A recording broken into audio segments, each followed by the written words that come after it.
भटकाव दो चीजों से आता है, सजीव और निर्जीव। निर्जीव चीज से आया हुआ भटकाव तो फिर भी टूट सकता है, छूट सकता है। आप युवा हैं, मैं क्या कहना चाहता हूं समझ सकते हैं। जिंदगी का सिर्फ एक ही लक्ष्य है कि मैं ये सोचकर बैठा हूं, यहां अगर गांव छोड़कर आया हूं, अपने शहर में अपने माँ बाप को यह तसल्ली देकर आया हूं कि पिताजी आप किराना की दुकान पर चीनी तोलते होंगे, तो आप सोचते रहिएगा कि आपका बेटा शहर गया है, कामयाब होकर आएगा।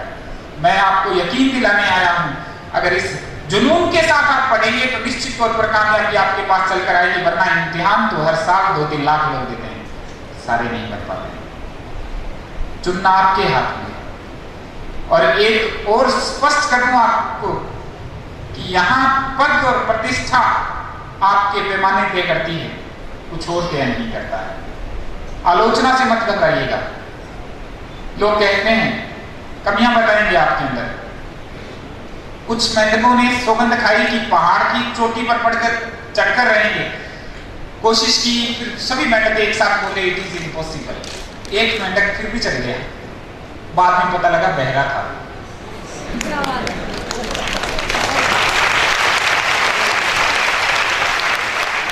इसलिए कहना चाहता हूं, कोई आपके बारे में कुछ भी कहे, कैसा भी कहता रहे, अगर हमारा इरादा सही है तो हम बता देंगे सामने वाले को कि हम निश्चित तौर पर कामयाबी की राह पर हैं। दरिया तेरा रत्ती भर भी एहसान नहीं है मुझ पर। समुद्र को कह रहे हैं कि दरिया तेरा रत्ती भर भी एहसान नहीं है मुझ पर, मैंने जब भी पिया है पहाड़ों का सीना चीर कर पिया है।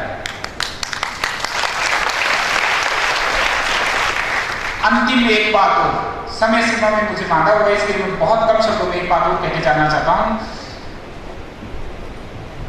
दिक्कतें सबके साथ होती हैं, किसी को फैक्ट्स याद नहीं रहते हैं। मैं याद तो करने की कोशिश करता हूं पर भूल गया कि मनमोहन सिंह ने चीन की यात्रा कब की थी। कोई बात नहीं, इस सार्क का अब कौन सा सम्मेलन होगा, कहां होगा, मुझे याद नहीं रहता, कोई बात नहीं। 100% बता देना चाहता हूं कि फैक्ट्स के सहारे आप सफलता पा नहीं सकते। सफलता तो कंसेप्ट क्लियरिटी से मिलती है। अकबर का जन्म कब हुआ भूल गए तो काम चल जाएगा, पर हुमायूं को लड़खड़ाता हुआ राजा क्यों कहते हैं, ये जानना चाहिए। सैद्धांतिक क्यों का उत्तर जिसको आ गया, वो कब का उत्तर नहीं आने पर भी कामयाब हो जाएगा, ये तय बात है। इसलिए अपनी समझ को विकसित कीजिए। और अंत में एक बात, कुछ लोगों को ये भी लगता है कि मैं जॉब करता हूं, मेरे पास वक्त नहीं मिलता, पता नहीं मैं कैसे तैयारी करूंगा। उनका क्या है, वो तो शहर में रहते हैं, सारा दिन पढ़ते ही रहते होंगे। अगर किसी को ऐसा लगता है तो मैं उसको भी कह देना चाहता हूं, ढेर सारा पढ़ लेना समय निकालकर ये सफलता की गारंटी नहीं है। सर बैठे हैं दिल्ली के अंदर, कुछ लोगों ने 2002 में कमरा लिया था, तैयारी करेंगे, पूरा दिन उनके पास। माँ बाप हर महीने लास्ट में 10, 15, 20 हजार रुपए भेज देते हैं, और अभी पता लगता है कि वो इस साल का भी प्री देंगे। इस साल का ये प्री का एग्जाम भी उनको दोबारा देना है। इतने सालों तक लगातार पढ़कर भी वो समय पूरा होने के बावजूद भी कामयाब नहीं है उसके। और कुछ लोग जो बहुत कम समय देते हैं वो भी सिलेक्ट हो जाते हैं। वजह ये है कि वो ये अच्छे ढंग से जानते हैं कि मैं जब नारी सशक्तिकरण पर लिखूंगा तो मुझे किसी बहुत प्रसिद्ध महिला कल्पना चावला या इंदिरा गांधी, इनका नाम देने से पहले मुझे मेरी माँ के बारे में और अपनी बहन के बारे में सोचना है। जब मैं उनको सोच के लिख सकता हूं तो फिर मुझे बड़े उदाहरणों की जरूरत नहीं है। अपने आसपास से शुरू कीजिएगा। और एक और चीज, इंटरडिसिप्लिनरी अप्रोच, अंतर विषयात्मक संबंध का होना बहुत जरूरी है। आप राजनीति विज्ञान का कोई उत्तर लिखते हैं और दर्शन शास्त्र आपका दूसरा विषय है, और अगर आपके पास प्लेटो पर लिखने के लिए राजनीति विज्ञान में कुछ आता है तो आप दर्शन शास्त्र की बात को उसमें डालना सीखें।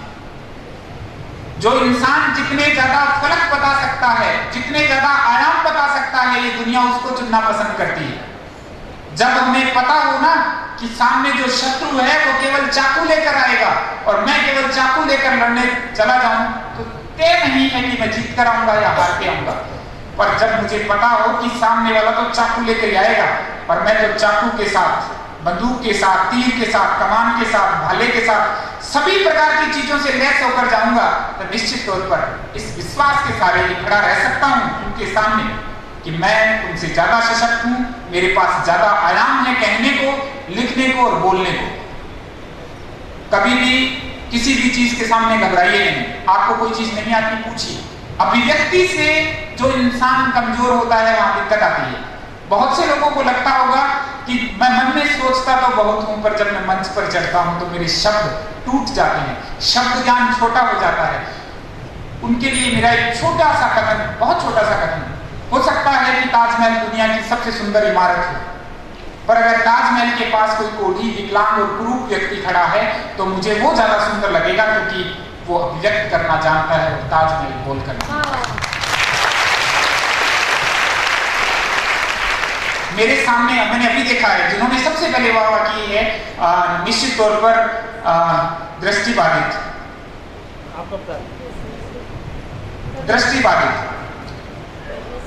कल इनका फ्लैग डे है, मुझे याद आ गया इनसे बात करते हुए। कल इनका फ्लैग डे है और हम आप लोग यहाँ मौजूद हैं। निश्चित तौर पे मैंने पढ़ा कि निशक्त जनों का भी सम्मान होगा, तो मैं आप लोगों की हिम्मत के साथ इनको, मेरे पीछे वाले साथी जो 2 आंखों से देख सकते हैं, उनको बता देना चाहता हूँ। मजा तब नहीं है जब आप सोने का चम्मच लेकर पैदा हो और सारी चीजें आपके आसपास हो और आप कामयाब होकर दिखा दें। जिंदगी में कामयाबी का असली मजा तो तब है जब ढंग से लकड़ी का चम्मच भी नसीब नहीं हुआ और लोग आपको पत्थर फेंके और फिर भी आप उनके बीच में से निकलकर सिद्ध कर दो कि देखो मैं कामयाब होने के लिए पैदा हुआ।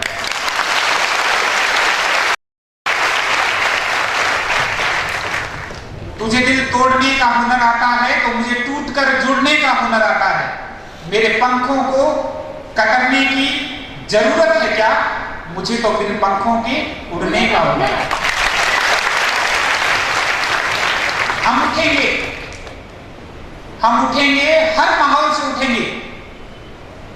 हमें नहीं मालूम कि हमारी जाति क्या है, हमें मतलब नहीं है कि हम अमीर हैं या गरीब हैं, हमें पता नहीं है कि हम 10वीं में कितने % नंबर लाए थे, हमें पता नहीं है कि मेरा मीडियम हिंदी है या अंग्रेजी है, पर बस पता है तो एक बात का पता है कि अब मैं प्रतियोगी परीक्षा के लिए निकला हूं। मैं आम बच्चों की तरह परिणाम आने के बाद एक नई कसम नहीं खाना चाहता।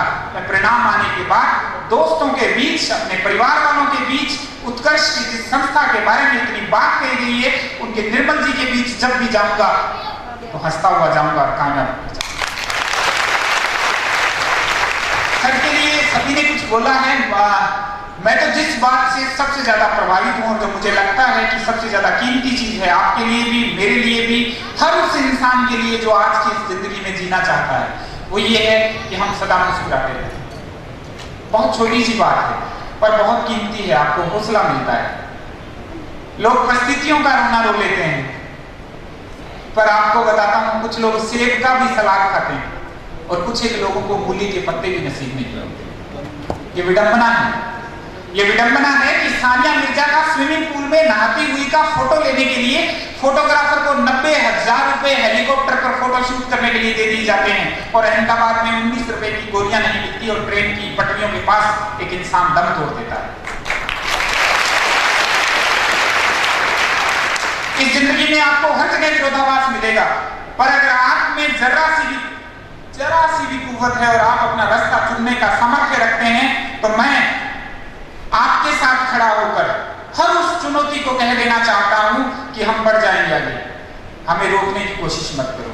एक बार उस चुनौती की आंखों में आंखें डालकर हम ये बता देना चाहते हैं कि मैं इसी क्षेत्र से, इसी माहौल से, इसी पृष्ठभूमि से, इसी मीडियम से, इसी परसेंटेज से और बिना चेक के स्वयं बढ़ूंगा। और जब मैं बढ़ूंगा ना तो सारे लोग मेरे आगे खड़े होंगे और मेरे लिए सिर्फ तालियां बजाने के लिए और स्वागत करेंगे उस इंसान का जो हर मुसीबत से निकल कर आता है। मैंने लाइन में पीछे खड़े रहने के लिए जन्म नहीं लिया है। मैं चाहता हूं कि मैं जिंदगी में उन लोगों में शुमार हूं जो आगे होते हैं। जरा सा सोच का परिवर्तन करने की जरूरत है मित्रों। मैं फिर कह देना चाहता हूं अंत में, इस जिंदगी में सफलता सिर्फ एक चीज तय करेगी, सदा आपका हौसला। आप अनुतीर्ण हो गए कोई बात नहीं, दोबारा हो गए कोई बात नहीं, तीसरी बार हो गए कोई बात नहीं, मैं फिर भी बढ़ूंगा। मैंने अगर इस परीक्षा के लिए कसम खाई है तो मेरी अंतिम जो सत्य होगा मेरा वो मेरी जीत के साथ होगा। सचमुच अगर आप ऐसा करेंगे तो अगली बार यहाँ आपका नंबर होगा और आपको सुनने के लिए लोग होंगे। मैं उम्मीद करता हूँ कि आप सबका स्नेह जो तालियों के माध्यम से आप मुझे दे रहे हैं ये मुझे देते रहें। मैं सदा आपके साथ हूँ। जब भी आपको लगे कि मुझे कोई भी परेशानी है आप मुझसे पूछ सकते हैं। वक्त समय का तकाजा थोड़ा सा देर कर सकता है पर आपको जवाब जरूर मिलेगा, क्योंकि मैं अपने आप नहीं कहना चाहता पर जो मेरे साथी हैं जो मुझसे पूछते हैं या मेरे से बात करते हैं वो जानते हैं कि मैं अभी भी उन लोगों का ऋणी हूँ, उन लोगों का एहसानमंद हूँ जिनकी दुआओं से, जिनके आशीर्वाद से मैं यहाँ तक पहुँचा हूँ। अगर मैं मेरी कामयाबी को तराजू के किसी पलड़े में रखने की कोशिश करूं तो तराजू के एक पलड़े में कामयाबी और दूसरे हिस्से में 99% तक तो मुझे रखना पड़ेगा। मेरे पिता के माथे पर आई पसीने की बूंदों को जो मेरे साल दर साल डिग्री बढ़ने के साथ साथ बड़ी होती गई, अपनी माँ की उस मेहनत को जो दरिया और स्वेटर बन के मुझे पढ़ाती गई, अपने दोस्तों की शुभकामनाओं को, और जब इन सबको रख दूंगा तो कहीं जाकर एक तुच्छ सा प्रयास मेरा नजर आएगा। इसलिए अपनों से जुड़िएगा, अपनों की मजबूरियों को, उनकी उम्मीदों को, उनकी अपेक्षाओं को ध्यान में रखिएगा। कभी मत सोचिएगा कि शॉपिंग मॉल का कद कैसे बढ़ रहा है, नहीं, उससे दिक्कत आती है। कभी मत सोचिए कि दुनिया कितनी रंगीन होती जा रही है, नहीं। हम तो सिर्फ एक बात जानते हैं, मेरे लिए रंगीनी का तब तक कोई मतलब नहीं है, इन बड़ी बड़ी चीजों का कोई मतलब नहीं है जब तक मैं कामयाब नहीं हो जाता। तो निश्चित तौर पर अगर आप ऐसा करेंगे तो जिस दिन आपके पिता किसी मंदिर में घंटी बजाएंगे वो ये दुआ नहीं मांगेंगे कि हे भगवान अगले जन्म में मुझे खूब सारा पैसा देना, अंबानी से भी ज्यादा पैसा देना। वो ये दुआ पहले मांगेंगे कि ईश्वर अगले जन्म में मुझे बेटा दे या बेटिया दे तो ऐसी देना जैसी इस बार दी। अपनी बात को एक विराम, हर हाल में सूरज अपना है, एक रोज ये दावा कर देंगे